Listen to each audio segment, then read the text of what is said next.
কেউ ছবি তুলবেন না, ভিডিও করবেন না। রেকর্ডিং করতে চাইলে মোবাইল নিচে রেখে রেকর্ডিং করবেন। আলহামদুলিল্লাহ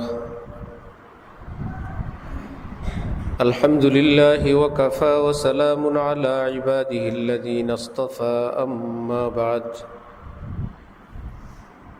ফাআউযু বিল্লাহি মিনাশ শাইতানির রাজীম। বিসমিল্লাহির রহমানির রহিম। ইন্নামা ইয়াখশাল্লাহা মিন ইবাদিহিল উলামা। সাদাকাল্লাহু মাওলানাল আযীম। وقال رسول الله صلى الله تعالى عليه وسلم: لا يزال الناس بخير ما أخذوا العلم عن أكابرهم، فإذا أخذوه عن أصاغرهم وشرارهم هلكوا. وقال رسول الله صلى الله تعالى عليه وسلم: البركة مع أكابركم. وقال رسول الله صلى الله تعالى عليه وسلم: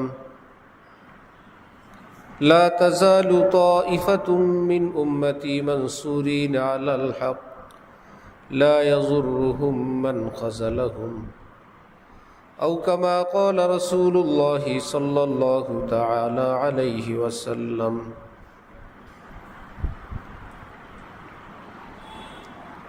মুআজ্জাজ মুহতারাম হযরত উলামায়ে কেরাম, উপস্থিত বিভিন্ন শ্রেণী পেশার, বিভিন্ন বয়সের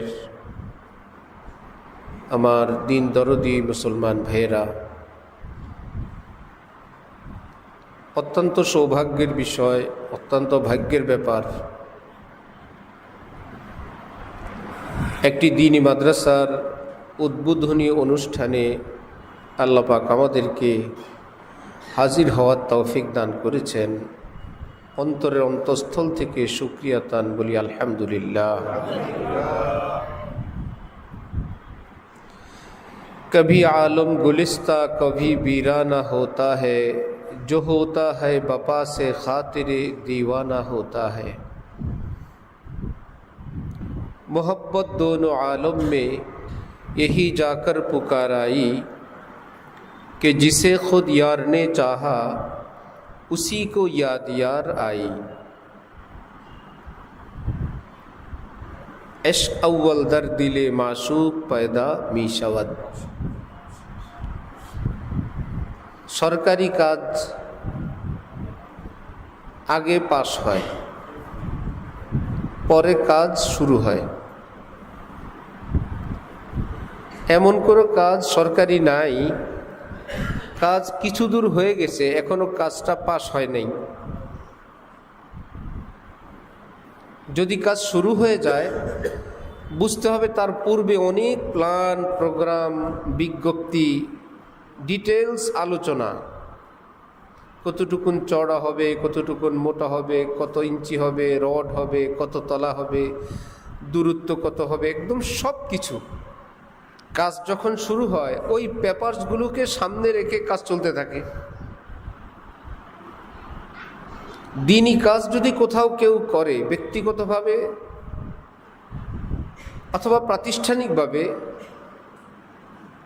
সেটারও আসমানে আগে মঞ্জুরি হয়, আগে সেটা পাশ হয় যে আমার অমুক বান্দাকে আমি আল্লাহ এত এত তারিখে এতটা এত বাজে আমার নাম এতবার উচ্চারণের তৌফিক দিলাম।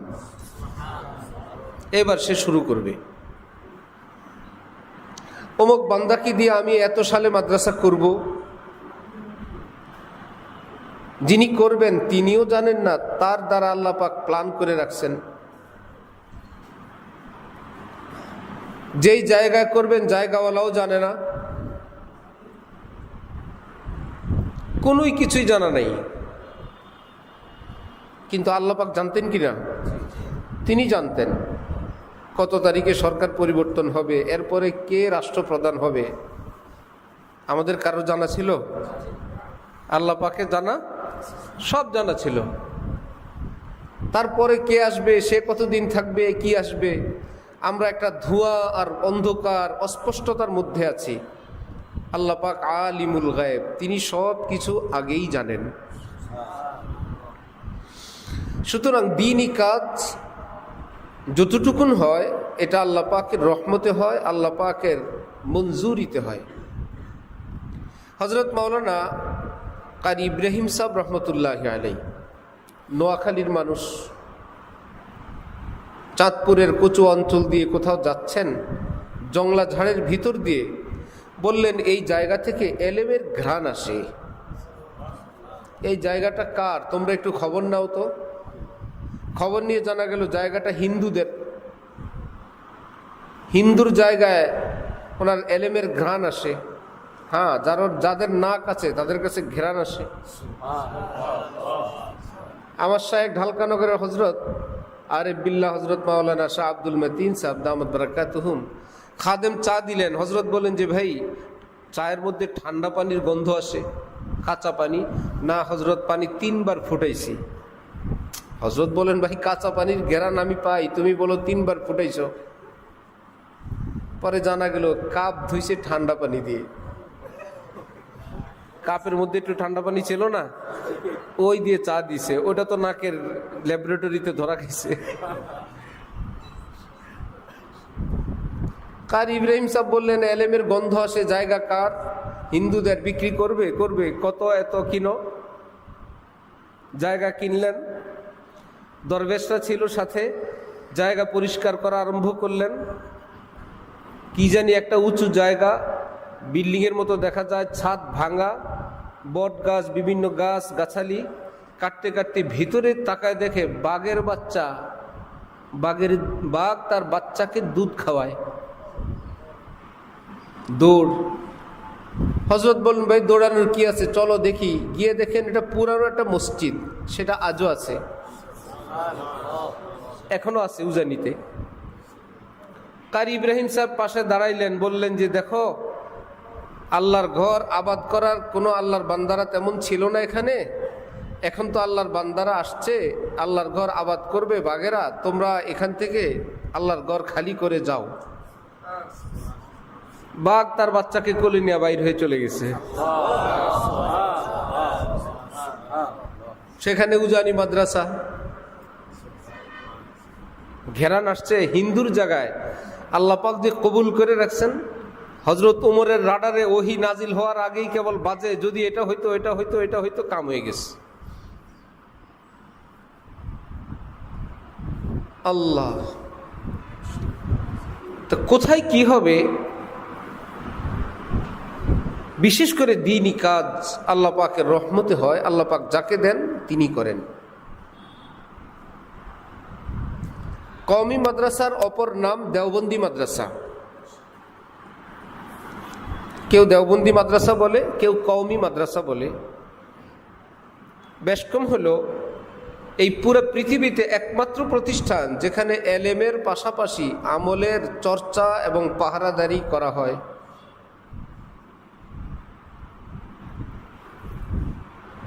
প্রাতিষ্ঠানিকভাবে একদম কম, এর ব্যতিক্রম আলিয়া মাদ্রাসা। কেউ কমিটি স্থানীয়ভাবে যদি সেটাকে ওই পাহারাদারি করেন, কিন্তু এর বিপরীত আলিয়া মাদ্রাসায় দেখাইতে পারবেন আপনি শত শত। হাত্তাকে আমাদের কাছে ঢাকা আলিয়া মাদ্রাসা, ক্লাস করে আসছে শার্ট প্যান্ট পরা মানুষ, দাড়িবিহীন মানুষ।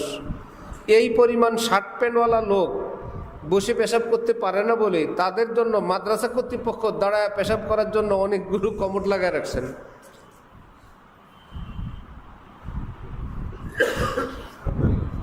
হ্যাঁ, সেটা তো আছেই, সফান সফা তো বড়া, ও সারের আছে। হ্যাঁ, আবার কিছু আলিয়া মাদ্রাসা আছে যারা পাহারাদারি করে এটাকে খেয়াল রাখতেছেন, কিন্তু কোনো কওমি মাদ্রাসায় পাওয়া যাবে না দাড়ি ছাটা বা দাড়ি ছাসে একজন ছাত্র আছে বা শিক্ষক আছে, কিংবা সেখানে নামাজ বাদ দেওয়ার কোনো সুযোগ আছে, সেখানে বেপরদার কোনো সুযোগ আছে। পড়া না পারলে মাদ্রাসায় রাখে, কিন্তু আখলাকি আমলি কোনো কঠিন বিষয় হলে তার মাদ্রাসায় থাকারও সুযোগ নেই, ফেল করলেও রাখবে যে ভাই চলো তওবা করো, আগামী বছর পড়বা, এই করবা সেই করবা, এক বিষয় ফেল করছে ঠিক আছে। কিন্তু নাম্বার 1 ছাত্র, 1 নাম্বার ছাত্র, মোবাইল রাখা নিষেধ। ওই 1 নাম্বারেই মোবাইল রাখছে, শুধু একটু মোবাইল বহন করছে, বিদায় তো বিদায়ী, পাঠান এক বাত বলতা হয়।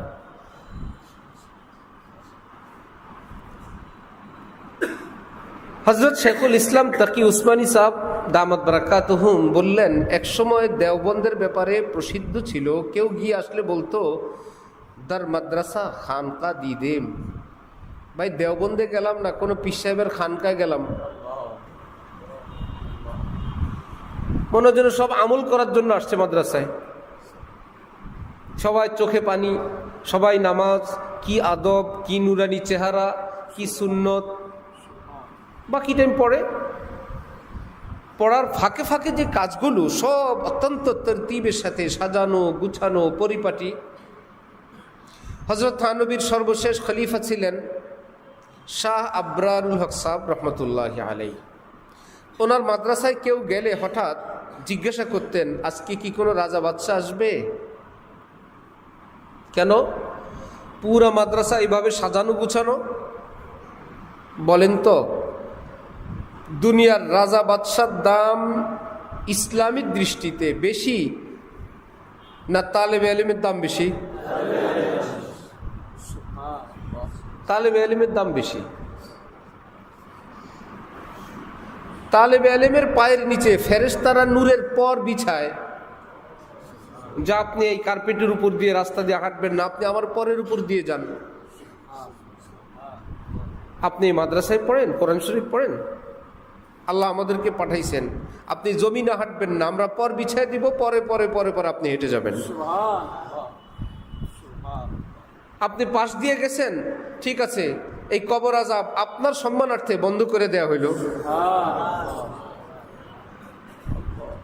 পাখিরা দোয়া করে, মাছেরা দোয়া করে, পিঁপড়ায় দোয়া করে, আল্লাহ তালেবে ইলমদেরকে ভালো রাখেন, তাদের কি লাভ? 1 নম্বরে তো আল্লাহ আমাদেরকে বলছেন এই হজরতদের জন্য দোয়া করতে, এরা কোরআন শিখে, হাদিস শিখে পড়ে। দ্বিতীয় লাভ হলো এরা জানে যে আমি যে পাখি বাসায় থাকি, মাছ নদীতে পানিতে থাকি, আমার ঘর থাকলে না আমি থাকবো। এই তালেবে ইলমরা থাকলে এই দুনিয়া থাকবে। যেদিন এই তালেবে ইলম আলেম তৈরির কারখানা থাকবে না, আলেমের প্রোডাক্ট বন্ধ হবে, কিছুদিন পর পৃথিবীতে আর আলেম থাকবে না। আলেম যখন থাকবে না, মানুষকে আল্লাহর কথা চিনানোর লোক থাকবে না। মানুষ যখন আল্লাহকে চিনবে না, এই দুনিয়াটা থাকবে না, সেই দিন তো আমি পাখির বাসাটাও থাকবে না, আমার পুকুরও থাকবে না। তাহলে আমার ঘর বাড়ি ধ্বংস হবে। মাদ্রাসা থাকলে আলেম থাকবে, আলেম থাকলে ইসলাম থাকবে, ইসলাম থাকলে দুনিয়া থাকবে। খুঁটিবিহীন আসমান, নবীজি বলেন খুঁটি আছে, খুঁটি আছে, ইমান, ইমানদারের ইমান, মুমিনের ইমান হলো আসমানের খুঁটি। সেই খুঁটি যেদিন শেষ ভেঙে পড়বে, নাই কিছু। তাই ইমানের খুঁটির পিছনে ইমানের কালিমা যে লা ইলাহা ইল্লাল্লাহ, বিশ্ববিদ্যালয়ে পড়ায় না মাদ্রাসায় পড়ায়? ইমানওয়ালাদের কিতাব কোরআন, এই কোরআনই যে কোরআন, এটাকে কি ডাক্তার সাহেবরা বলে না আলেমরা বলে? এই হাদিসটা হাদিস, এটা হাদিস না, এটা শুদ্ধ, এটা অশুদ্ধ, এই পাহারাদারি করেন কে? ওলামায়ে কেরাম। সদরঘাটের লঞ্চ উঠলে দেখা যায় কত মানুষ খেলে, কেউ ঘুমায়, কেউ তাস খেলে, কেউ মাথা আশ্রায়, কেউ হাঁস মুরগি নিয়ে বসে থাকে, কেউ ছাদে যায়, কেউ গল্প করে। এদের বরকতে লঞ্চ চলে না।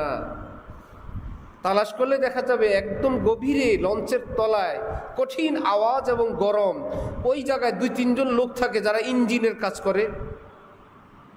ছাদের উপরে গেলে দেখা যাবে কয়েকজন চালক আছেন, তাদের কাছে আবহাওয়া অফিসের খোঁজ খবর আসতেছে, এর মধ্যে মনিটরে ভাসতেছে এখানে পানির গভীরতা কতটুকুন, সামনে নদীর কি অবস্থা, আরেকটা লঞ্চ এখন কোথায় আছে, সামনে বাঁক আছে, মোড় আছে, কত মেশিনপত্র আবহাওয়া অধিদপ্তরের সঙ্গে যোগাযোগ করে, কত রকমের রাডার দিয়ে, মনিটর দিয়ে, সেখানে আবার ওই দুই গ্রুপের পরস্পর যোগাযোগ, ইঞ্জিন কমাও, ইঞ্জিন বাড়াও। ওই কয়েকটা লোক নিজ নিজ পয়েন্টে আছে বলে তাস খেলাও চলে, হান্ডি পাতিল দিয়ে ভাত খাওয়াও চলে, ঘোরাঘুরিও চলে। ওই কয়েকজন যদি জায়গাটায় না থাকে, ভুল করে, তাহলে পুরা লঞ্চের মানুষগুলো কি চলতে পারবে না আটকে যাবে? কেউ রাজনীতি করে, কেউ ক্ষমতায় যায়, কেউ মুচ করে, কেউ মজা করে। নবীজি বলেন, এই মাদ্রাসাওয়ালারা, আল্লাহওয়ালারা আল্লাহ আল্লাহ করে, চোখের পানি ছাড়ে। এই জন্য আসমান আসমানের জায়গায়, জমিন জমিনের জায়গায় আছে বলে তোমার ডাইলের পাতিলে ডাইল আছে, তোমার গ্লাসে পানি আছে। তারা না থাকলে তো সব তছনছ হয়ে যাবে। তখন তোমার ঘরও নাই, তোমার প্রাসাদও নাই। রাজ্য থাকলে না রাজত্ব, কি বলেন? দেশ না থাকলে প্রেসিডেন্ট আছে। তাহলে দেশ আছে বলে দেশের রাজনীতি আছে, প্রেসিডেন্ট আছে। দেশ থাকে ইংরেজওয়ালাদের কারণে না আল্লাহওয়ালাদের কারণে? কওমি মাদ্রাসার অপর নাম আল্লাহওয়ালা আলেম তৈরির কারখানা। এখান থেকে দূরে আসছে কিছু লোক, কিছু কওমির, কিছু অন্য। ভাই মাদ্রাসা মানে আলেম তৈরির কারখানা। আলেম হওয়ার জন্য তো এই কিতাবটা লাগে না, আলেম হইতে তো এটা লাগে না ভাই, এটা না, এটাও দরকার নেই, এটাও দরকার নেই। ভাই ফার্সির কি দরকার, ভাই উর্দুর কি দরকার? ভাই আলেম হওয়া দরকার। ওই লোক একটা কথা ভুলে গেছে, আল্লাহওয়ালা আলেম, এই কথা ভুলে গেছে। সেই লোক ভাবছে আলেম হওয়ার দরকার। মিশরে বাংলাদেশি এক আলেম নামাজ পড়ছেন, এত সুন্দর কেরাত। পরে উনি ইমাম সাহেবের সঙ্গে দেখা করতে যাবেন, সবাই রুম দেখায় দিছে।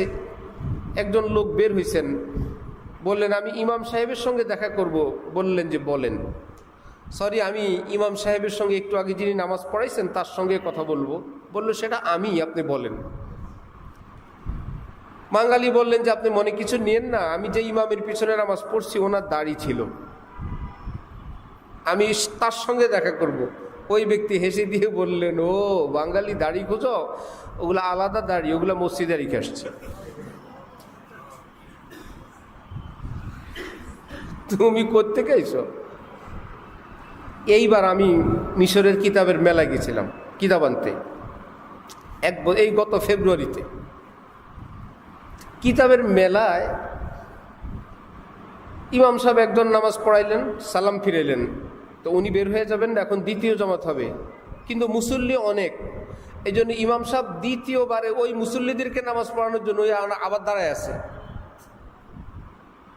আমার সাথে মুফতি ইয়াহিয়া সাহেব, মার্কাজুদ দাওয়ার, তহা দানিশ সাহেব। আমরা তো বললাম ভাই, এক লোক যদি ফরজ নামাজ একবার পড়ে ফেলে, দ্বিতীয়বার কি তার নামাজ পড়লে ওটা ফরজ হবে না নফল?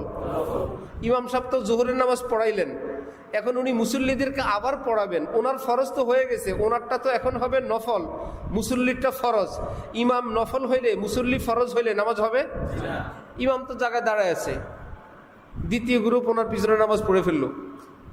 আমরা ভাবলাম ভাই আমরা একটাদা করব না, কিন্তু তৃতীয়বারও দেখি উনি ইমামতি করতেছে। উনি ভাবছেন যাক যতই কষ্ট হোক মানুষের একটু খেদমত করি।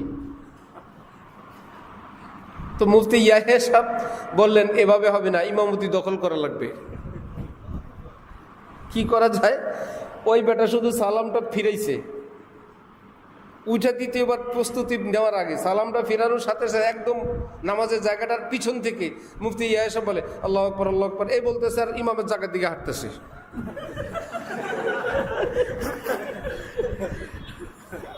ইমাম যখন দেখছে যে না ইমামতি করার একজন লোক আসছে, এবার বেচারা জায়গা ছেড়ে চলে গেছে, যে না আমার আর কষ্ট করা লাগবে না, আরেকজন আসছে।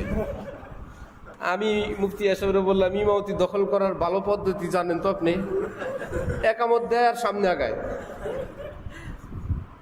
ওই নামাজের জায়গায় আরেক ওয়াক্তে দেখতেছি আল্লাহর এক বান্দা আজান দিচ্ছেন, এই দুই চোখে দেখা রাআইতু হাকাযা। এক ব্যক্তি আজান দিচ্ছে, কেবলার দিকে ফিরা কিছু মুসল্লি বসা, ইমাম ওখানে, সে মসজিদের নামাজের জায়গাটার বাইরে কেবলার উল্টা দিক ফিরে আজান দেয়। কি উদ্দেশ্য বলেন তো? ভাই মানুষজন হইলো ওই দিকে ফিরে আজান দিয়ে লাভ কি? কেবলার দিকে তো মসজিদ, ওখানে তো লোক আছেই, ডাকাত দরকার এদেরকে, আমি ওই দিক ফিরলে হবে?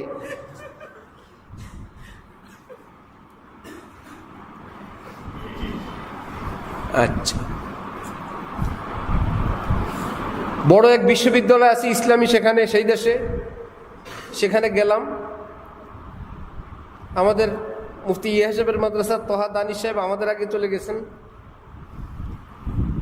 গিয়ে দেখা করবেন এক লোকের সাথে, গিয়ে দেখে ছাত্র শিক্ষক দুইজনে পাশাপাশি দাঁড়ায় পেশাব করতেছে আর কথা বলতেছে। আসেন, ওয়াজ টাজ করে গেছেন।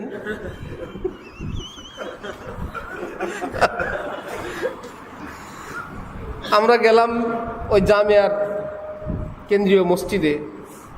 পরে জানতে পারলাম একটু আগে এখানে ক্লাস শেষ হয়েছে, এক পাশে মেয়েরা এক পাশে ছেলেরা, চেহারা খোলা, ওই কেন্দ্রীয় মসজিদের ভিতরে বড় এক শায়েক দর্শ দিছেন।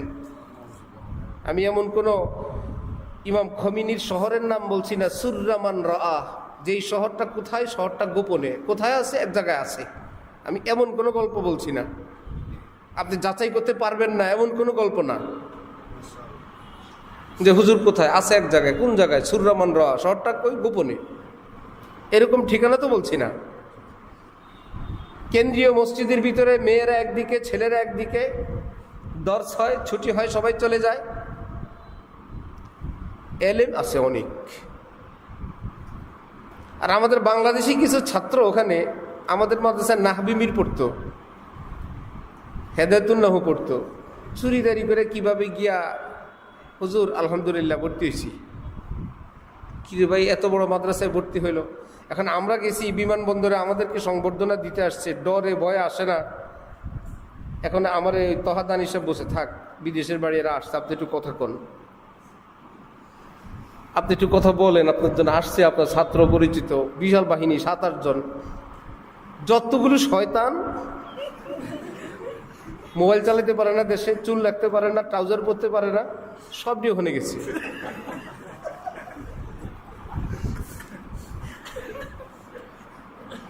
দেশে তো আব্বাস গরম করে ফেলাইতেছে না, আমার ছেলে আজহারে পড়ে, আপনারা দোয়া করেন। মেলায় গেছি, ওই দূরে দেখা যায়, শরমে আসে না, টাইট হাফ প্যান্ট পরা, গেঞ্জি পরা, কতগুলো চুল, একটাই দিকে একটাই দিকে একটাই দিকে একটা। আবার আমাদের সঙ্গে দেখা করবে যে নিয়ত পায়জামা পাঞ্জাবি ফিনতে আসে। তুই ভাই ঘটনা কি? এটা আরেকটা হাটহাজারি ভর্তির দিক থেকে। এলেম আমল তো আরেক হিসাব, তো বেশি একটা ফেরত যায় না। এই কোনো আরবি কোর্স করবেন, প্রাইমারি এবং হাই স্কুলে ভর্তি হবেন, আরবি পারলে উপরে ভর্তি হয়ে যাবেন। যারা ভিতরে থাকে বললো তাদের আবার খবর আছে, আমল ঠিক, নামাজ ঠিক, তাহাজ্জুদ ঠিক। এই জন্য এই বাঙালি এবং বিদেশি যেগুলো বাইরে থাকে, মেসে থাকে, আলাদা হোটেল নিয়ে থাকে, স্বাধীন জীবন, ক্লাসের সময় ক্লাস করে চলে আসে। কিন্তু কেন্দ্রীয় মসজিদের নারী এবং পুরুষের ক্লাস, দাঁড়ায় দাঁড়ায় পেশাব করে আর কথা বলে। পৃথিবীতে কোনো কওমি মাদ্রাসা আপনি পাবেন না যেখানে শরীয়তের খেলাফ কোনো কাজ প্রাতিষ্ঠানিকভাবে সেখানে করা হয়। ব্যক্তিগতভাবে হইতে পারে, কেউ ফেরেশতা না, কেউ নবী রাসূল না। এই জন্য কওমি মাদ্রাসা এটা যদি উঠে নেওয়া হয়, যে নাই ধরা হয়, তাহলে দেখা যাবে ওই ইঞ্জিনওয়ালারাও নাই, ওই চালকওয়ালারাও নাই, কিছু প্যাসেঞ্জার পাওয়া যাবে। দিন ইসলামের যেই তাকওয়া পরহেজগারি ভিত্তিক পরিচালক, তাদেরকে আর পাওয়া যাবে না। হযরত মাওলানা আনজার শাহ সাহেব যাচ্ছেন, পাশে কারি তৈয়ব সাহেবের রুম, রাত গভীর, এত ঘ্রাণ আসে কোত্থেকে, ঢুকছেন। কারি তৈয়ব সাহেব রহমতুল্লাহি আলাইহিকে বললেন, হযরত কি ব্যাপার, এত খুশবু, এ কি আতর? বললেন, আতর না, রাসূল সাল্লাল্লাহু আলাইহি ওয়াসাল্লামকে স্বপ্নে দেখছিলাম, স্বপ্নে নবীজির সঙ্গে একটু মুসাফা করছিলাম, দেখো হাতের মধ্যে ওই ঘ্রাণ। উলাইকা আবাই ফাজিনি বিমিসলিহি। এখানে সার্টিফিকেট নিয়ে আর বিদ্যা নিয়ে স্কলার নিয়ে আসবেন না। এখানে জোর দেখাবেন। কাসেম নানুতুবি, বেদাতিরা বলছিল কাসেম নানুতুবির সঙ্গে বহস করব এলেম কালাম নিয়ে, পরে আপাতত খাবার বহস, কে কত খাইতে পারে এটা নিয়ে পাল্লা হবে। কাসেম নানুতুবি বললেন এ তো গরু ছাগল হাতি মহিষী বেশি পারবে আমাদের চেয়ে, এটা না করে এটা আরেকটা করি, কে কতদিন না খেয়ে থাকতে পারে। আমি ঘোষণা দিচ্ছি কাসেম নানুতুবি 30 দিন এক ফোঁটা পানিও পান করব না, আল্লাহর উপর ভরসা করে রেডি, কে আছো আসো। এখন খাওয়ার মোল্লারা তো চিন্তা করছে খায়া লুয়ে থাকি দুনিয়ায়, 30 দিনের চ্যালেঞ্জ তো সম্ভব না। হযরত খলিল আহমদ সাহারানপুরি, উস্তাদ শেখুল হাদিস জাকারিয়া, ছাত্র উস্তাদ লেখান, ছাত্র লেখে আবু দাউদ শরীফের ব্যাখ্যা গ্রন্থ বজলুল মজদুদ। গভীর রাতে শেখুল হাদিস জাকারিয়া সাহেব স্বপ্নে দেখেন নবীজি বলছেন, জাকারিয়া তোমার উস্তাদ খলিল আহমদকে বলবা হাদিসের এই ব্যাখ্যাটাকে চেঞ্জ করে ঠিক করে নিতে। উনি যাচ্ছেন, নবীর সত্য সত্য, রাতের বেলায় রওনা হয়েছেন। দেখেন গভীর রাতে চেরাগ হাতে হারিকেন হাতে কে জানে আসে, সালাম দিলে দেখলেন উস্তাদজি খলিল আহমদ। কি ব্যাপার ভাই? খলিল আহমদ সাহারানপুরি বললেন একটু আগে আমাকে নবীজি বললেন আমি যেন তোমাকে দিয়ে হাদিসের ব্যাখ্যাটা ঠিক করে নিই, এই জন্য তোমার বাড়ির দিকে রওনা হলাম। শেখুল হাদিস জাকারিয়া সাহেব বললেন আমাকেও তো নবীজি আদেশ করলেন, এই জন্য আমি আপনার বাড়ির দিকে রওনা হলাম।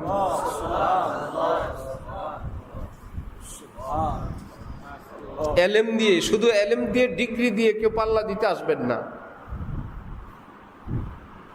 হযরত মাদানী রহমতুল্লাহি আলাইহি মসজিদে নববীর পাশে হাদিস পড়াইতেন, হায়াতুন নবীর মাসআলা পড়ান। নবীজি, সব নবীরা নিজ নিজ কবরে জীবিত, আমাদের নবীও জীবিত। উম্মত সালাম দেন, নবীজি সেটা শুনতে পান এবং জবাব দেন। ছাত্ররা বলল মাসালা বুঝে তো আসছে, কিন্তু একটু কেমন লাগে, কেমনে মনটাকে বুঝাই।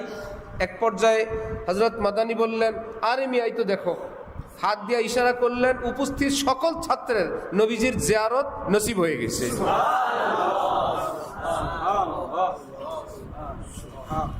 ये नक्शे सजदा है कशका नहीं है, इसे मीटने में वो मिट जाएंगे खुद।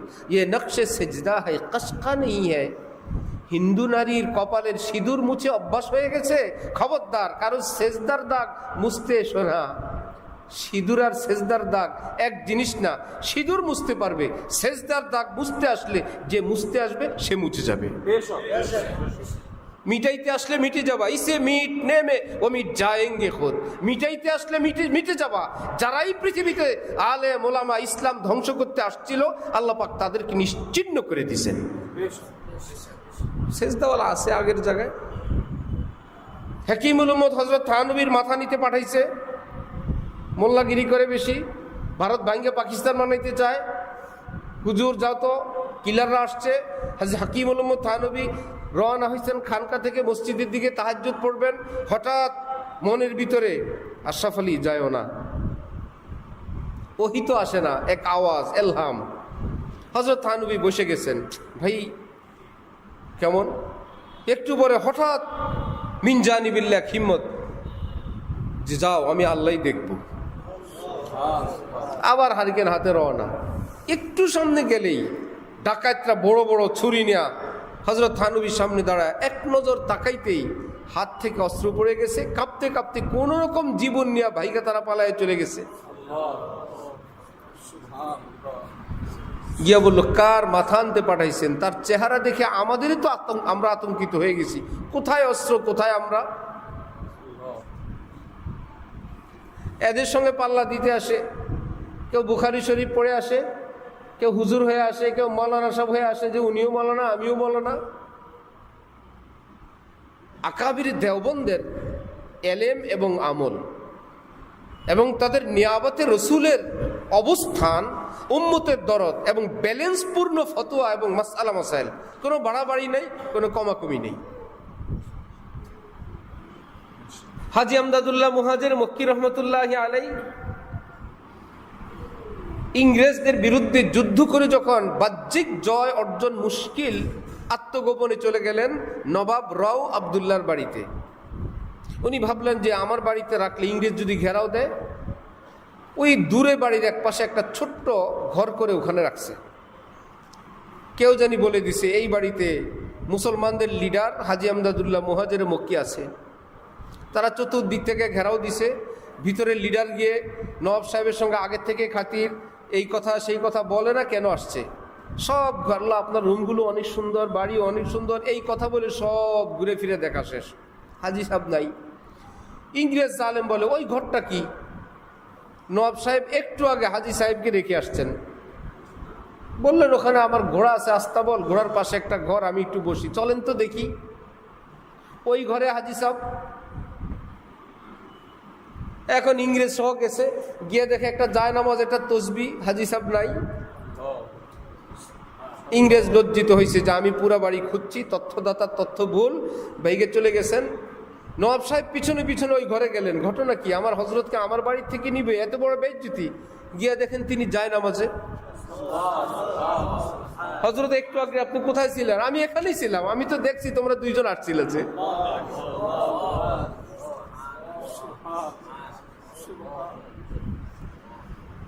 আল্লাহু আকবার।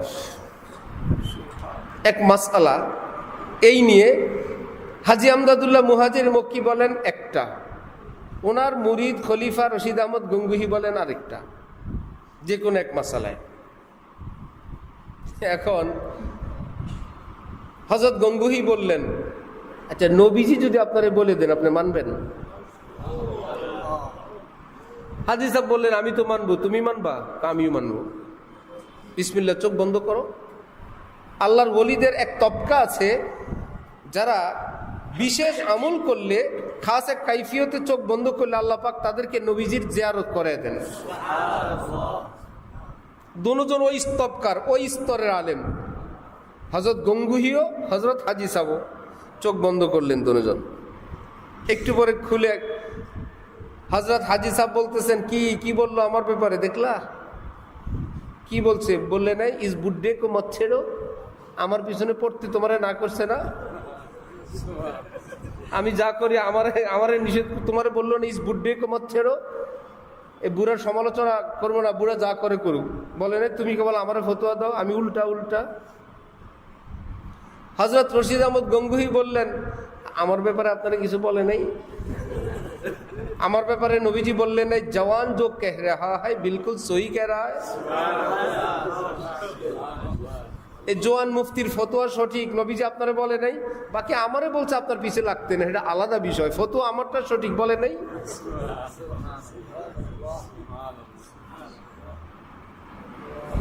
আমার ভাইয়েরা, ওই আকাবিরের প্রতিষ্ঠানের নাম দেওবন্দ। সেখানে খুলি এলমের বাহাদুরির চেয়ে আমলের বাহাদুরি বেশি, তাকওয়ার বাহাদুরি বেশি। এবং সেখানে হইল এমন, হযরত গঙ্গুহিকে বেদাতিরা চিঠি লিখত, যা তা লিখে হযরত ইয়াহিয়া কান্দুবি দিতেন, উনি পড়তেন, আরামসে পড়ে রেখে দিতেন, আবার চিঠি আবার পড়তেন। একদম অসুস্থ যখন মুমূর্ষ, হযরত বললেন আমার দোস্ত আজকাল আমি ইয়াদ नहीं करते। বেদাতি বন্ধুরা কি আজকাল স্মরণ করে না, চিঠি মিঠি পাঠায় না? হযরত ইয়াহিয়া কান্দুবি শেখুল হাদিস জাকারিয়া সাহেবের আব্বা খাদেম ছিলেন। বললেন হযরত এমন নিচু ভাষায় লেখে আপনাকে শোনানো অসম্ভব। তিনি বললেন আরে ভাই, আপন লোকের দৃষ্টিতে অনেক ভুল ধরা পড়ে না, যারা একটু দূরত্ব রাখে এই জন্য আন্তর্জাতিকভাবে বিরোধী দলের অনেক দাম। বিরোধী দলের দৃষ্টিতে সরকারের ভুলগুলো ভালো নজরে পড়ে, সরকারে থাকলে এগুলো পড়ে না। যে মুহতামিম তার নজরে পড়ে না কি ভুল, অন্য শিক্ষকদের কাছে পড়ে ভালো, মূল্যায়ন করা চাই। তিনি বললেন যারা আমাকে দেখতে পারে না তারা যখন চিঠি লেখে, এর মধ্যে যদি সত্যি কোনো ভুল আমাকে শোধরায়, আমাকে সতর্ক করে, আমি রশিদ আহমদের নিয়ত আছি ইনশাআল্লাহ তওবা করে ঘোষণা দিয়ে তারপরে কবরে যাব। যে দুশ্মনে বলো আমার তো হক দরকার, আমার তো আল্লাহকে রাজি খুশি করা দরকার। আমার কোনো দলীয় মাসআলা নাই, আমাদের কোনো গ্রুপের মাসআলা নাই, হক না হক নাই, এটাই করব।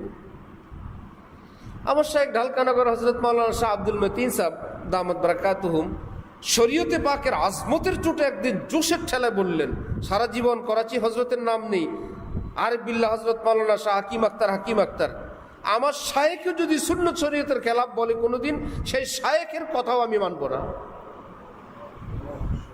বড় কি শায়েখ বড় না শরীয়ত বড়? আবার আপনি বলেন না যে আমার দৃষ্টিতে তো হজরতের এটা ঠিক হয় নাই। বাবারে, আপনারও একটা দৃষ্টি, ঠিক না? ওই বেটে মহিলার মতো, নতুন বিয়ে হয়েছে, গলার থেকে হার ছিঁড়ে গলার কলসির তলায় পড়ে গেছে, এখন হাত এত ছোট ওই কলসির তলা পর্যন্ত যায় না, দাঁড়ায় দাঁড়ায় কান্দে। শাশুড়ি বলল, কান্দ কেন? বললো, হাতটা ছিঁড়ে কলসির ভিতরে পড়ছে। কান্দার কি আছে, পড়লে তো ওটা তলায় আছে। এখন সে বলে, আম্মা তলায় তো থাকার কথা, কিন্তু আপনাকে বাড়ির কলসির তো তলা নাই। তলা নাই না হাত নাই? সুতরাং এই কলিমুদ্দিন দারা হাদিস পাস ইফতা পড়ুয়া মুফতি সাহেব হুজুর, দাড়ি পাগড়ি জুব্বা আমির, আপনি আবার বলেন না আমার দৃষ্টিতে আমার হজরতের কাজটা ঠিক না। আপনারও একটা দৃষ্টি। হ্যাঁ, যদি হজরত মাওলানা আব্দুল মালিক সাহেব বলেন, শেখুল ইসলাম তকি উসমানী সাহেব বলেন, তাইলে বুঝতে হবে আমি তো বুয়া পীর সাহেবের কাছে গেছি, ওনারা আমার পীর সাহেবকে বলছেন হক না, তাহলে আমি তো ঝামেলায় আছি, বা এই বিষয়টা হক না। ওলামাই দেওবন্দের এক বৈশিষ্ট্য, তারা হক পারাস্ত, হক পাইলে সেটাকে তারা অনুসরণ করেন। দেওবন্দের নাজমে তালিমাত হজরত মাওলানা মুজিবুল্লাহ সাহেব, আল্লাহ, হজরত মুজিবুল্লাহ সাহেব বাংলাদেশে আসছেন, এসে একটা গল্প বললেন আমাদের শায়েখের খানকায়, যে কোনো এক দেশে গেলে ওনাকে কেউ জিজ্ঞাসা করছে, আপনি দেওবন্দের শিক্ষা সচিব, আপনার মাদ্রাসাটা এরিয়াটা কত বড়? উনি বললেন, মুঝে মালুম নেই ভাই, আপনার নিজের মাদ্রাসার এরিয়াটা কত বড় আপনি জানেন না? কেমন কথা? বললেন যে ভাই, ভারতের ইউপির দেওবন্দ নামক এলাকায় দারুল উলুম দেওবন্দ নামক যে প্রতিষ্ঠানটা প্রতিষ্ঠিত হলো, এটার গোড়াটা তো সেখানে, ডালপালা সারা পৃথিবীতে ছড়াইতে ছড়াইতে আমাদের মাদ্রাসাটা এখন কত বড় হয়েছে আমার তো জানা নেই।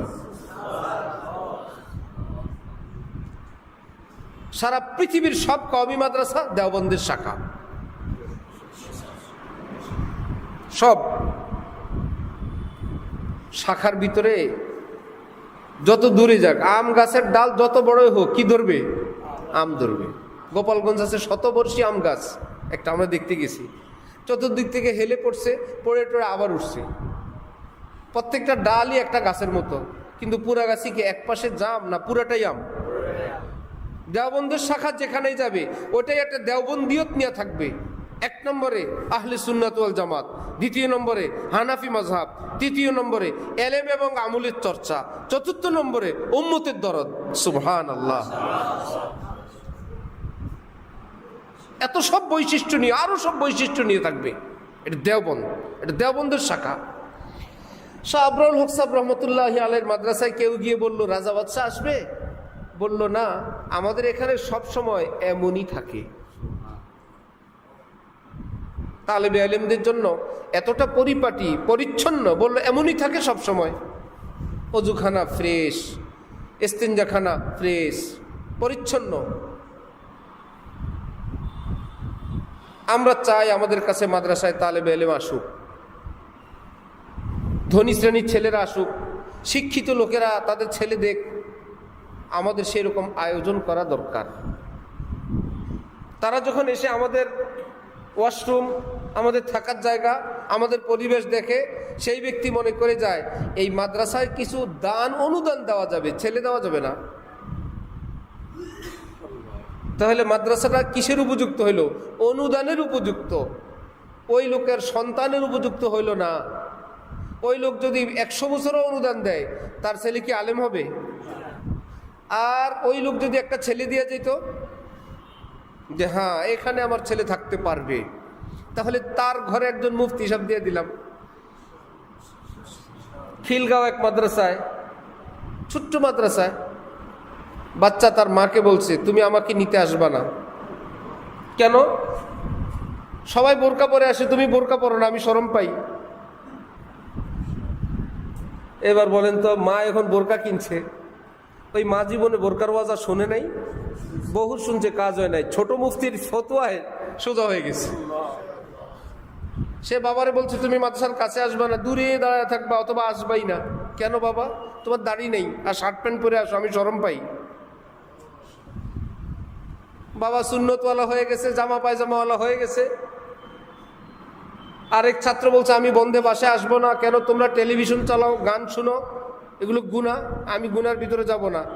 বাবা মা বলছে ঠিক আছে, তুমি যতদিন বাসায় থাকবা টেলিভিশন বন্ধ থাকবে। বললো ওটা ঘরে থাকলেই যাব না। এখন বাচ্চার মাদ্রাসায় দিয়ে মা বাবার কলিজা তো এমনি মাদ্রাসায়, বন্ধ হইলে একটু আসবে, তাও মুফতি সাহেব আসবে না। বললো আব্বু বাইর করে ফেলছে, ওটা নাই। বন্ধ করছো না? ওটা ঘরের থেকে বিদায় দিছি। তাহলে ওই ঘরে যদি একজন মুফতি সাহেব ঢুকানো যায়, আমাদের ফায়দা হয় কি না? তাহলে আমরা সেরকম আয়োজন করব, মুফতি সাহেব যাতে আসে এখানে। এরকম বহু কথা, বহু গল্প আছে, একটা দুইটা না। আজকে যেই শ্রেণীকে আমরা দিনের কথা শুনাইতে চাই, গত সরকারের আমলে এক লিডার আমাদের মাহফিলে আসছে, বেচারা আদবের সঙ্গে বসেছিল স্টেজে। বয়ানের শেষে বললাম কাদিয়ানীদের ব্যাপার, বললাম আপনি প্রাইম মিনিস্টারের সঙ্গে বসেন, অ্যাভেলেবেল যান, আমি তো যেতে পারি না। আমরা বলি আমাদের কথা কে নেয় আর কতটুক যায়, আপনি তো পুরোটা শুনাইতে পারবেন। আপনি শুধু এই কথাটা বলেন যে আপনাদের দলের নমিনেশন পায় নাই, এইরকম একজন প্রার্থী শেখ মুজিবের আর হাসিনার ছবি দিয়ে আরেক পাশে কোন একটু নৌকা দিয়ে নির্বাচন করতে পারবে স্বতন্ত্র? সে বলল আমি এই দুইজনকে ভালোবাসি, এই জন্য কোন একটু দিই সেই দুইজনের ছবি। আপনারা তো পিটাইবেন, তুই তোর ছবি দিয়ে নির্বাচন কর, এই দলের প্রতীক দিবি না। প্রতীক দিলে আর ছবি দিলে সবাই মনে করবে দলীয় প্রার্থী। নির্বাচন করা আপত্তি নেই, এইটুকুন দিলেই সবাই মনে করবে তুমি আমাদের দলের লোক। এটা যদি বুঝেন, ঠিক ইসলামেরও এইরকম কিছু প্রতীক আছে। কাদিয়ানীরা মুসলমান না, এই হিসাবে তারা এই দেশে থাকুক, কিন্তু যদি মুসলিম হয়ে যায় এটা বলে, তাহলে মুসলমানরা তাদের সঙ্গে ভুলে মুসলমান মনে করে আত্মীয়তা করবে। আসলে কি কাদিয়ানী মুসলমান না কাফের? সরকারিভাবে যখন কাফের হবে, অমুসলিম হবে, তা ঠিক আছে ভাই, অমুসলিম অন্যরা আছে, সেও থাকবে, থাকতে আপত্তি নাই, যেমন নির্বাচনে আপত্তি নাই। কিন্তু ইসলামের লঘু লা ইলাহা ইল্লাল্লাহ মুহাম্মাদুর রাসূলুল্লাহ, মসজিদ ইসলামের শব্দ, মুসলিম এটা মুসলমানদের শব্দ, এটা বড় আহমদিয়া জামাত দাও, মুসলিম শব্দ পারবে না। এই সংক্রান্ত তাদেরকে একটু বললাম। তো ঠিক এইরকম ঘরে ঘরে আমরা যাদেরকে চাই, আমরা ভাস্কর্য নিয়ে অনেক ওয়াজ করছি, যদি এরকম 10 জন উচ্চ পদস্থ লোকের ঘরে আমাদের ছোট মুফতি সাহেব থাকতো, ওই ছোট্ট মুফতিরা যদি বলতো 8, 10, 15, 20 বছরের মাওলানা সাহেব সরেজামি সরেবেকে পড়ে যে আঙ্কেল এটা কিন্তু মূর্তি, আপনার নাম যাই রাখেন, গুনাহি কবিরা হবে। কিন্তু আলেমরা সব কিছুই রাজনীতি করেন, এটা কিন্তু দিন ইসলামের বিষয়। এবার দেখতো এই মন্ত্রীর বাসার থেকেও বাচ্চা বলে এটা, সেই মন্ত্রী বলে এটা, এই উপদেষ্টাও এটা, সেই শিল্পওয়ালাও এটা, অমুক বড় এটা। তাদের ঘরে ঘরে ঘরে ঘরে কমপক্ষে তাদের আত্মীয়তার মধ্যে অথবা ওই শ্রেণীর মধ্যে যে কিছু কিছু মাদ্রাসার ছাত্র আছে, তাহলে ওই বেচারারা আমাদের মাঠ পর্যায়ের আন্দোলনের চেয়ে তাদের ভূমিকাটা অনেক বড় হইতো। এখন তারা একটু বড় হওয়ার পর চিন্তা করে ছেলেকে কোথায় পড়াবো, বিদেশে পাঠায় দেয়, জানি বিপদ তারপরেও পাঠায় দেয়। নাই তো আমার ছেলেকে আমি অল্প বয়সে পড়াবো। মনে করে এখানে আমার ছোট্ট এক বাচ্চার খালাতো ভাই, এখন 5 বছর বয়স, এখন তার নানা তাকে বলে তুমি মাদ্রাসায় ভর্তি হও, তাদের মাদ্রাসায়। সে বলে আমি এই ছাত্রদের সঙ্গে বসবো? আমার মাদ্রাসা, আমাদের মাদ্রাসায় যারা পড়ে তার কাছে মনে হয় সে এদের সঙ্গে বসতেও প্রস্তুত, আমি এদের সঙ্গে বসে পড়বো? কি মুশকিল। তার মানে যেই বাবা মাদ্রাসায় এসে দেখে অপরিচ্ছন্ন, গান্ধা, দুর্গন্ধ, ওয়াশরুমের শ্যাওলা, স্যান্ডেলগুলো ময়লা, অফিস অবস্থা খারাপ, বোর্ডিংয়ের অবস্থা খারাপ, এখানে গিয়ে কি তিনি তার সন্তানটা দিতে প্রস্তুত হবেন? প্রস্তুত হবেন না, যে না ভাই কিছু দান সৎকার করি, মাদ্রাসাকে ভালোবাসি, বাচ্চা তো টিকবে না, একদিনও মারা যাবে। যদি তিনি এসে দেখতেন আল্লাহ আমার বাসার চাদরের চেয়ে মাদ্রাসার চাদরটা সুন্দর, আমার বাসায় এসি, মাদ্রাসায়ও এসি, ওয়াশরুমগুলো কত চকচকা, বাইরে বেসিন, ভিতরে সাবান, ডাল ভাত হোক কিন্তু পরিষ্কার পরিচ্ছন্ন, যতটুকুন সাধ্যমতো। ভাই এখানে তো ঘর বাড়ির মতন আর হবে না, বাকি বাচ্চাটা দেওয়ার মতন। ওই ঘরে যদি একজন হাফিজে কোরআন হয়, আমাদের মাদ্রাসা জগতের জন্য লোকসান হবে না লাভ হবে? পরিচ্ছন্নতা সংক্রান্ত এক জায়গায় একটা বয়ান করলাম। হযরত মাওলানা ইউসুফ আব্দুল মজিদ সাহেব হুজুর ছিলেন। উনি বললেন যে মাওলানা এই বয়ানটা যদি আরো 50 বছর আগে হইতো, কোন কোন প্রতিষ্ঠানের নাম নিয়ে বললেন, অনেক ফায়দা হইতো। অনেক আফসোস করলেন, অনেক আফসোস করলেন। এমনি আমরাই বলি পবিত্রতা ইমানের অঙ্গ, তা ইমানের অঙ্গ মানে মুমিনের অঙ্গ। মুমিনের মধ্যে মুমিনের সেরা কারা? ওলামাই কেরাম। তার মানে ওলামাই কেরামের কাছে পরিচ্ছন্নতা কম থাকবে না বেশি থাকবে? কারণ বড় মুমিন পরিচ্ছন্ন বেশি হবে। কিন্তু না, এখন এটা চলে গেছে জেনারেলদের কাছে, আর অপরিচ্ছন্নতা আমরা নিয়ে নিছি। আমরা হুজুর মানুষ, মসজিদে একটু গন্ধ থাকবেই। এখানে খোলা পেশাবখানা, সমস্যা কি আপনি জানেন না? সব মসজিদে 2টা খোলা পেশাবখানা থাকে, 2টা মাদ্রাসার মধ্যে। সবাই কেউ খোলাটায় যায়, কেউ বড়াটায় যায়। যে বলবে সে একটা পাগল সাজবে, সেখানে কোত্থেকে আসছে কিচ্ছু বুঝে না। যেমন আমাদের দেশে সরকারি অফিসে কেউ যদি ঘুষ না খায়, সবাই মিলে এটা আইলু কোত্থেকে, এ কোত্থেকে আসছে কিচ্ছু বুঝে না। যে ভালো হক এরে সবাই মিলে পাগল বলে, বলে আপনি মসজিদে যান, তবলিগে যান, তবলিগে যান। এত বড় হলি আল্লাহ সরকারি চাকরি করতে আসছে। শেষে ওই বেচারা ওদের কাছে মাপ চেয়ে চাকরি করা লাগে। ভাই আমি কারো কাছে বলবো না, তোদের চুরির কথা বলবো না, তোদের বাঘের কথা বলবো না, তোদেরকে ডিস্টার্ব করবো না, আল্লাহর রাস্তায় তোরা আমারে জ্বালাইস না, বলো চুপ করে থাকবা, কিচ্ছু বলবো না। আচ্ছা ঠিক আছে। এই নাকে খত দিয়ে আর চাকরি করে সরকারি অফিসে।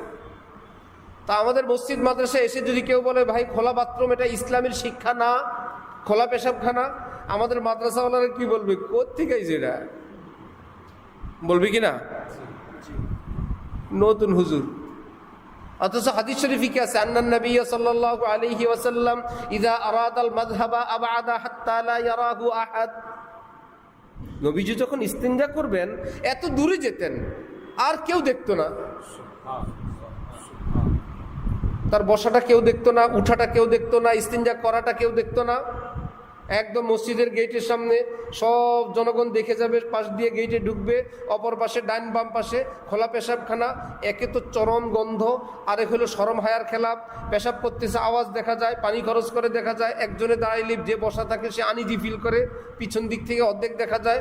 এটা কি শরম হায়ার সঙ্গে মিল না অমিল?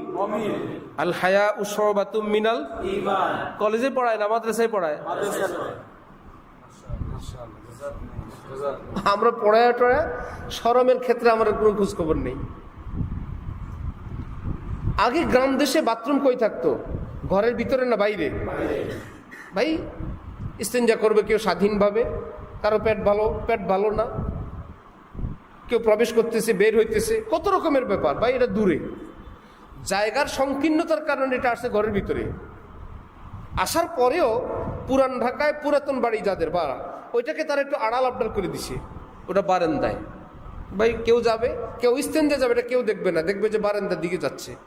ওই পাশে গিয়ে সে ওয়াশরুমে ঢুকছে, বের হয়েছে, বেসিনে হাত দিয়ে আসছে, ভদ্র মানুষ। এখন হইতে হইতে হইতে 10 বাই 10 রুম, ওর ভিতরে আবার একটা বাথরুম, অপর পাশে সোফা। এর মধ্যে সবাই মিটিং করতেছে, হঠাৎ একজন উঠে গেল।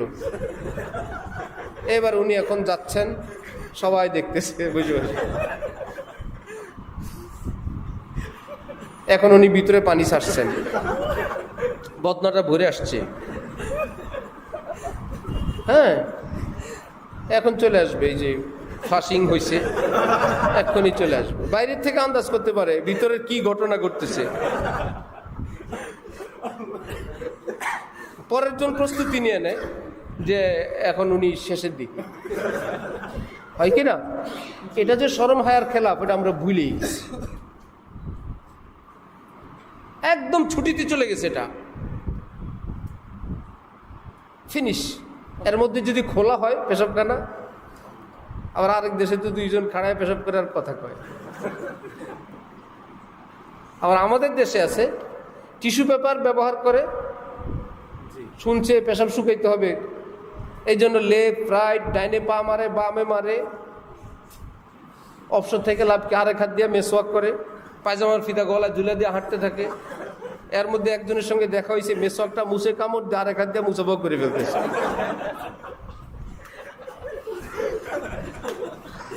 খাজা আজিজুল হাসান মজুব এরা গেছিল ইয়েতে শিকার করতে, হযরত মাওলানা মঞ্জুর নোমানী সাহেব অনেকে পাখি শিকার করতে গেছে। এখন হযরত মাওলানা মঞ্জুর সাহেব বসছিলেন পেশাব করতে, এর মধ্যে দেখলো হরিণ একটা যায়, কি মুশকিল। এখন জলদি জলদি পায়জামা আটকায় টিস্যু পেপার ধরে যা ছিল মারছে বন্দুক। ভাই সবসময় তো পাওয়া যায় না, এর মধ্যে হয়নি, ছুটে গেছে। হযরত খাজা সাহেব দেখছেন, দেখা বললেন এক হাত মে বন্দুক হ্যায় দুসরে মে পিস্তল, ফির ভি না গিরা মৌলভী মঞ্জুর সে চিতল। এই যে লেফট রাইট ডাইন বাম কাশি উপর হয়, এই হয় সেই হয়, এটা কি শরমের সঙ্গে মিল না অমিল? অমিল। ইতিমধ্যে আমি একটা বিপদে আছি। একজন লিডার, একজন বড় ধনী মানুষ, তার ছেলে মাদ্রাসা দিবে, কে জানি তাকে বলছে ভাই মাদ্রাসা দিয়ে না, সেখানে বাথরুমে অনেক সিরিয়াল, অনেক ময়লা। লোকটা সম্পর্ক হয়েছে আমাদের সঙ্গে মহব্বতের নতুন, কে তার মাথায় দিয়ে দিছে মাদ্রাসার বাথরুমগুলো অনেক ময়লা থাকে, অনেক সিরিয়াল থাকে ভাই। অথচ ওই ঘরে একটা ছেলে আসলে যে কি কাজ হইতো। ওই ঘরে ছেলে মাওলানা হয়ে গেলে সে যখন মোতামিম হবে, সে কি রিসিট বই নিয়ে বাইরে হবে কারো কাছে? বলবে দব বেটা তুই রিসিট নিয়ে আসিস, তোরে দিব আমি। আমার বাবার এতটা বাড়ি আছে, এত ধন দৌলত আছে, আমি গরিব ঘরের সন্তান না, আল্লাহ আমার বাবাকে দিছেন। ওই বাবারা চায় তাদের ছেলে আলেম হোক, অনেক মানুষ আছে, কিন্তু তারা পরিবেশ পায় না। গেলেই একটা গল্প শোনা দেয়, ডাল খেলে ভালো এলেম আসে, যেই জায়গায় মাইর খায় ওই জায়গাটা বেহেশত যায়। আছে পৃথিবীর কোথাও এটা ইসলামের। আর কোনো মানুষের কোনো অঙ্গ যদি বেহেশতে যায়, এটা তো একটা মাসালা, এই অঙ্গের উসিলায় পুরো বডি বেহেশতে যাবে, কারণ বেহেশতের মধ্যে কোনো পিস পিস যাওয়ার ব্যবস্থা নাই। কাইটা কুইটা এই যেই লোকের হাত চলে গেছে এই লোক নাই, এই লোকের কপাল জান্নাতে চলে গেছে, চোখ দুইটা জান্নাতে গেছে, আর এই লোক নাই, এরকম আছে মাসালা। কোনো অঙ্গ যদি জান্নাতে যায় এর উসিলায় কি হবে? পুরো অঙ্গ। তাহলে তার অর্থ কি হলো? হুজুরের বেত খাইলে ওই অংশটা জান্নাতে যায়, ওই অংশের উসিলায় পুরো বডি যাবে না। তার মানে উস্তাদের মায়ের জীবনে যে একটা খাইছে সব জান্নাতি। আশারায় মুবাশশারার পরে তো বহুত মুবাশশারা বাইর হবে। কি বলার দরকার? নবীজি ছাত্র পড়াইতেন, পিঠে পিঠে পড়াইতেন সাহাবীদেরকে, নবীর হাতে সবসময় বেদ থাকতো, যেই সাহাবী কোরআন শরীফ পারতো না ঠাস। আপনি নিজেরাই বল আমরা আলেম, আমরা নায়েবে রাসূল। আরেকটা শ্রেণী মাদ্রাসা থেকে ভেঙে চলে গেছে, ধনী মানুষের, পয়সাওয়ালা মানুষের, এলিট শ্রেণীর। কি বললো? ভর্তি করাইছিল, এক ছাত্রকে হুজুর পিটান দিছে। এই বেটার ছেলে বলে আমি যে এদিক থেকে আসছি হুজুর, আজ যাই নেই, পিটান খাই নাই, শুধু পিটান দেখে। এরা এখন কেউ ইঞ্জিনিয়ার, কেউ ব্যবসায়ী, কেউ বিভিন্ন বয়সের। এমন একটা নিয়ম হয়ে গেছে, স্কুলে আনন্দে আনন্দে পড়া যায়, মাদ্রাসায় পড়তে হলে অনেক মাইর খেতে হয়। এখানে সব আসামির মতো থাকে, এখানে আবু গরিব কারাগার কিংবা সেই উইঘুর মুসলমানের মতন শাসকরা বেত নিয়ে ঘুরতে থাকে, মাথা উঠাইলে মারবে, ডাইন বাম করলে মারবে। কেন ভাই? যেই মানুষটা 24 ঘন্টা মাদ্রাসার মধ্যে থাকে সে তো একটা মানুষ, তো মানুষ, অন্য কিছু তো না। সে তো জেলখানায় আসে নাই, তার সকাল এখানে, সন্ধ্যা এখানে। যাকে রাত্রে 3টা 4টে আপনি উঠাবেন, অথচ তার নামাজ ফরজই হয় নাই। ইনকেস সে মাদ্রাসায় ভর্তি হওয়ার কারণে মাদ্রাসার নিয়মে উঠতে হয়, যার উপর নামাজ ফরজ হয় নাই, বয়স 9, 10, 11 বা 7, 8, 9 তো অ্যাভেলেবেল। আপনি তাকে এত বিকট আওয়াজে ধমক দিয়ে, টিনে বাড়ি দিয়ে, দরজায় বাড়ি দিয়ে উঠান, উঠতে দেরি হলে বেতের বাড়ি লাগান, রাঙ্গা চোখে দেখেন, আপনার একটু খোঁজ খবর নাই ওই ছাত্রটার নামাজ ফরজ হয় নাই, সে যদি ফজরের নামাজ কাজা করে না একদম সকাল 8টা-9টায় উঠে, তার যে কোনো অসুবিধা নেই, আপনি জানেন না? তার তো নামাজই ফরজ হয় নাই। তাকে উঠাইতে হলে বাবা বলে, একবারের জায়গায় 3বার বলে, আব্বু উঠো, নামাজ হয়েছে, তুমি তো মাদ্রাসায় আসছো, একটু পড়তে। অথবা অন্যান্যরা পড়লো, নতুনওয়ালা ঘুমায় থাকুক,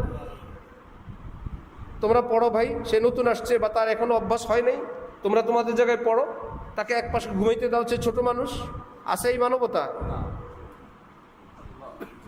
তাকে উঠতেই হবে। অথচ আজকে সে যদি বাসায় থাকতো সকাল 8টা-9টা পর্যন্ত ঘুমাইতো। এটা আছে এক জায়গায়। প্রফেসর হজরতের মাদ্রাসায় যে বাচ্চারা পড়ে এদেরকে বলে দেয়, ঝামেলা করবেন না, নামাজ ফরজ হয় না, সকাল 6টায় উঠবে, অতটাই নিয়ে আসবেন। 8টায় উঠুক, 8টায় উঠে তারপরে মাদ্রাসায় নিয়ে আসবেন। আমার ছেলে ছোট হুমায়ুন, সে মক্তবে যায়, ওই যে উঠাই দেয় সকালবেলা, কত আদর, কত রাগ, ধমকি, তার উল্টা আমরা খাই। সে একদিন ঘুম থেকে উঠে বলে, আমি যখন মাদ্রাসা করব আমি ছাত্রদেরকে এত কষ্ট দিয়ে পড়াবো না। 7 বছর বয়স এখন। আমার বলে, আমি যখন মাদ্রাসা করব তোমাদের মতো এত কষ্ট দিব না ছাত্রদেরকে, আমার রুটিন করব আমি আরো অনেক পরে, আরো পরে মাদ্রাসায় গেলেও হবে। আমার মাদ্রাসায় মনে কত দুঃখ, প্রতিদিন একটু ঘুমাইতে পারি না। আর বলে, আর 5 মিনিট, আর 5টা মিনিট। ঠিক আছে 5 মিনিট, আবার বসে থাকি মাথার কাছে। 5 মিনিট, 6 মিনিট পরে বলে 5 মিনিট হয়েছে, রাখো মিয়া, 5 মিনিট হয়েছে। বেশি করে, আমার বলে বেশি করে। আবার বলে, আমার নিয়ে যাও মাদ্রাসায়। আমি বললাম, আজকে না, আজকে না, কালকে। একটা মানে মেজাজ যে গরম, এটা তো আমার মনে রাখতে হবে, তার নামাজ ফরজ হয় নাই। আমি হাত পা ধরে রিকোয়েস্ট করে তাকে নিব, এর মধ্যে কানের কাছে বাড়ি, বালিশে বাড়ি, ব্যাট, দরজায় পিটান। আমরা যখন পড়ি, এক ওস্তাদজি ছাত্রদেরকে ঘুম থেকে জাগানোর জন্য বেল লাগাইছে, হোটেলের বেল, ওই যে বিলের জন্য যেটা লাগায় ওটা লাগাইছে। এর মধ্যে হুজুর শুয়ে, ওটার মধ্যে টিপ দেওয়া আছে, তা আছে।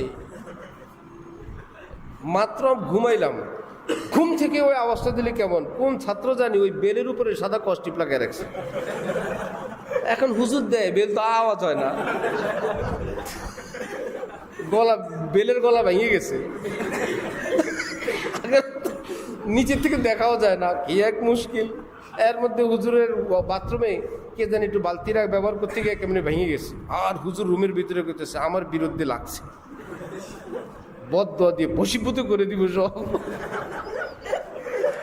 বদদোয়া দিয়ে সব জ্বালায় দেব, লাগছে আমার বিরুদ্ধে। ভাই ওই বেল দিয়ে কেন জাগাবেন আপনি?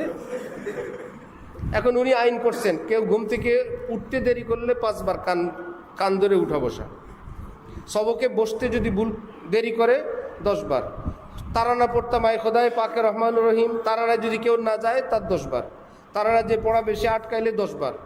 মানে সারাদিন শুধু কান ধরো আর কান ধরে উঠা বসার আইন একটা করছেন লিখিত।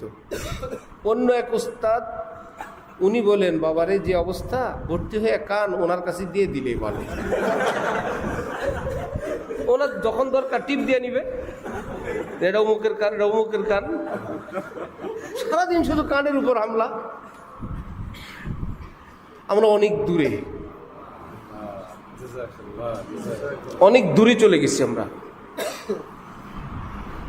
হজরত মাওলানা সালাউদ্দিন সাহেব রহমতুল্লাহ আলাই, ওনার ব্যাপারে মশহুর, সদর সাহেব রহমতুল্লাহ আলাই সেজদার মধ্যে পড়ে নাকি কেবল বলতেন, আল্লাহ আমার সালাউদ্দিনকে কবুল করেন, আল্লাহ আমার সালাউদ্দিনকে কবুল করেন। ছাত্র যদি জানে আমার জন্য আমার উস্তাদ সেজদায় পড়ে এমন কান্দে, এর বেত লাগে নাকি আবার, যে আমার উস্তাদ রাত গভীর আমার জন্য কান্দে, এই উস্তাদে আমি কষ্ট দিব? সেই সালাউদ্দিন সাহেব রহমতুল্লাহ আলাই ছাত্র আমাদের শায়েখ হজরত বলেন, আমি ওনার ছাত্র এবং ওনার বিশেষ নেকারে নিতে থাকতাম, আমার প্রতি ওনার শাসন ছিল, ওনার দিকে তাকাইলে একটু মুচকি হাসি দিতেন, কোনো কথা নাই, আমি বুঝতাম সব ওকে। তাকাইছি, হাসেন না, আমার বুঝতে হবে কোনো ভুল হয়েছে, এটা আমাকেই বের করতে হবে, আমাকেই ঠিক করতে হবে, আমাকেই সমাধান করে ওনার মুখে হাসি ফুটাইতে হবে, উনি কিছু বলবেন না। কি মুশকিল! ওনার সাথে খাইতে বলছেন, খাই নেই, হযরত বলেন বাস কিন্তু আমার আমি ওই সময় ক্ষুধা লাগে না, আমি খাবো, আগামীকাল থেকে আপনার সাথে খাবার। ঠিক আছে, ঠোঁটের মধ্যে একটু হাসি আসছে। কিভাবে পালছেন? আমাদের না কথা বলার সময় আছে, না নখগুলো কেটে দেওয়ার সময় আছে, তার মনটা খারাপ না তার মা বাবার সঙ্গে একটু কথা বলে দেওয়ার টাইম আছে, না তাকে বিকালবেলা 10 টাকা দিয়ে একটু নাস্তা খাওয়ানোর সুযোগ আছে। আমরা হইলাম মুসাইতির, যেটাকে নবীজিকে আল্লাহ পাক বলছেন লাস্তা আলাইহিম বিমুসাইতির। হে নবী, আপনি কিন্তু দারোগা না। ফাবিমা রাহমাতিম মিনাল্লাহি লিনতা লাহুম। আল্লাহর রহমতে আপনার কত নরম কোমল ভাষা, আপনার কথা শুনে সাহাবীরা ঘিরে ধরে পাগল হয়ে যায়। ওয়ালাউ কুনতা ফাজ্জান গালিজাল কলব, শাসন আর ব্যর্থ দূরের কথা, আপনি কঠোর কর্কশ ভাষী যদি হতেন লানফাজ্জু মিন হাউলিক, সব আপনার পাশ থেকে ভেগে চলে যেত, সব পলায়ন করত। আপনার ভাষায় কোমলতায় এরা কেবল ঘিরে ধরে। কি ভালো লাগে, কত ভালো লাগে, দেখতেও ভালো লাগে, কথা শুনতেও ভালো লাগে, রাগ করলেও ভালো লাগে, হাসলেও ভালো লাগে। তা আলেম মানি তো নায়েবে রাসূল। এই জন্য আমরা প্রাতিষ্ঠানিকভাবে, ব্যক্তিগতভাবে, আমলিভাবে আমরা ইসলাম থেকে, আমাদের আকাবির থেকে অনেক দূরে গেছি। ভয়ের কিছু নেই।